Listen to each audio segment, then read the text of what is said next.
ngayon. Once again, here's Alden Richards and Julia Montes! Hi everybody! Akala siguro kasi nila joke lang, no? Kaya hindi kami lumalabas. Pero hello, magandang hapon po. So, muli po, ako po si Alden Richards. Ako po si Julia Montes. Ayan, so, syempre, of course, ang aking mga kasama si GMA, nandito rin. We're very grateful po dahil...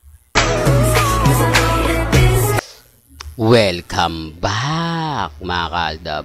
Ito na naman po ang inyong lingkod, si Mr. Destiny. At magbibigay po tayo ng pinakamainit na update po ngayon sa social media. Dalawang sunod, di po ba? Etong live interview at ito nga pong pagpunta nila sa campus tour nila Alden Richards at ni Julia Montes. Marami pong bumabati ko sa akin, mga kaaldab, na ayan palang si Mr. Destiny, maka Alden fanatics yan. Maka pure yan, sabi nila, kasi lagi ko daw pong binabalita at lagi ko daw pong pinopromote si Alden Richards. Sabi ko nga po sa inyo, sa mga baguhan, sa mga dumadaan, update lang po tayo. Update, kaya lang po, medyo mas marami kasing ganap kay Alden ngayon. Nakita nyo naman po, di po ba, walang post kasi si Mengay, walang ganap kay Mengay. Kaya nga po, si Alden lang po muna yung ina-update natin. Si Alden lang po muna yung mga binibigyan natin ng mga kaganapan. Ang problema lang syempre, mga kaaldab, pag Alden ka, sasabihin nila Alden fanatics ka na. Pero hindi po nila alam na ina-update lang natin yan, di po ba? Sa mga mommies, alam naman po ninyo kung ano nga po ba talaga ang karakas ni Mr. Destiny. Hindi po ba? Kaya nga po ito yung ina-update natin, ito yung trending, at ito po yung pinag-uusapan. Lalong-lalo na po sa Instagram, sa Twitter, at sa Facebook. Pero bago tayo magtuloy at pag-usapan natin itong may init na update po ngayon, kung bago ka lang sa channel na to, at isa kang true-blooded Aldab Nation na nagmamahal po kila Mengay at Isoy, tama po ang channel na pinuntahan mo, kaya consider na po kitang bagong subscriber. At huwag mong kalimutang i-share ang mga video po natin sa mga mami, sa mga titas, at sa mga senyor. Wala po kasing update si Mengay, di po ba? Unang-una, wala siya sa EAT kahapon. Pangalawa, wala siyang update sa kanyang Instagram, Twitter at Facebook. Ibig sabihin po nun, wala siyang ganap. Kaya nga po sinasabi ko rito, baka kasama nila Julia Montes at Alden Richards. Kaya nga po wala dahil may mga bagay-bagay na ganito nangyari. Issue na naman yan, Mr. Destiny. Alam mo, kaya ka nababash eh. Kaya ka lagi na pag-iinitan dahil sa mga sinasabi mo. Maganda na sana pasok mo pang Alden fanatics, pero parang ang pinupunto mo, baka sumulyap dyan si Maine Polkerson na hindi nga lang nagpapakita. Di po ba? Marami na naman po siguradong bitter sa akin, mga kaaldab. At eto po yung mga ilang komento po patungkol nga po sa chemistry nila Alden at ni Julia Montes.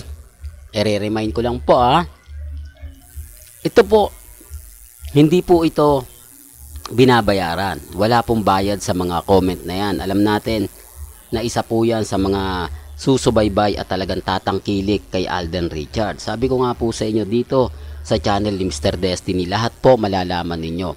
Pabor man o hindi, magiging updated po kayo. Yan ang isa sa kagandahan nyo po. Pagdating dito kay Mr. Destiny, napakaraming update, napakaraming ganap, lalong-lalo na po pagdating kila Mengay at kay Alden. Pansinin nyo po yung mga ilang main fanatics. Wala rin po silang ganap, wala rin po silang update. Puro iba po yung pinapakita nila. Puro iba po yung mga sinasabi nila. Di po ba? Pumupunta sila sa Aldab, kung ano-ano yung sasabihin, kung ano-ano yung gagawin, di po ba? Kasi wala po silang update. Sabi ko nga po sa inyo, nagiging tamad si Mengay sa kanila. Totoo naman po eh. Ebidensya at resibo yung mga update pagdating po sa social media. Gaya nga po ngayon o kahapon, wala man lang ka-update, wala man lang ganap kung asan nga po ba si Mengay, ano nga po ba yung update kay Mengay. Pansin nyo, Kasi hindi na po sumasabay si Mengay eh. Hindi na siya nagtatalo pa o magpo-post para makakuha ng simpatya sa mga netizen dahil si Alden at si Mengay na nga po. Ito na nga po yung sinasabi ko. Mga post sa Twitter, sa Instagram, sa Facebook, talagang bumabaha po ng napakaraming ganito, napakaraming ganon, napakaraming mga kumbaga komento. Pero gaya nga po ng pinapaliwanag natin, aminado naman po tayo na totoo nga po yung sinasabi nila na iba ang million views sa social media kaysa kapag sumapit na po yung pelikula.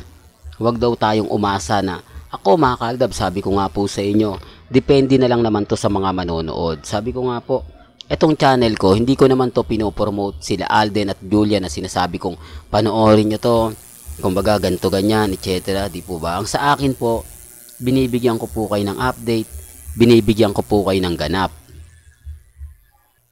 Yun po yung ginagawa ko. Hindi naman porket ganito, porket ganon. Di po ba? Alam niyo si Mr. Destiny, pagka nakakuha tayo ng mga kaganapan, pabor man sa atin o hindi, ibinabalita ko naman po. Di po ba? Although sabihin na natin na hindi to kumita, wala naman pong problema eh. Siyempre, medyo magkakaroon ng gulo kung sakasakali lang po. Yun naman po kasi gusto ng iba. Pag hindi kumita, hindi mo alam kung sino may kasalanan. Hindi mo alam kung hindi talaga yata tandem si Alden at si Julia. Hindi po ba? Yan ang mga katanungang malalaman lang po talaga natin yung kasagutan pagkatapos na nga po ng ipalabas to. Mga marami nagsasabi, Oktoberfest nga po raw ito palalabas. Okay lang. Sabi ko nga po sa inyo, si Alden, kung matatandaan nyo, si Julia, nasa ABS-CBN at GMA.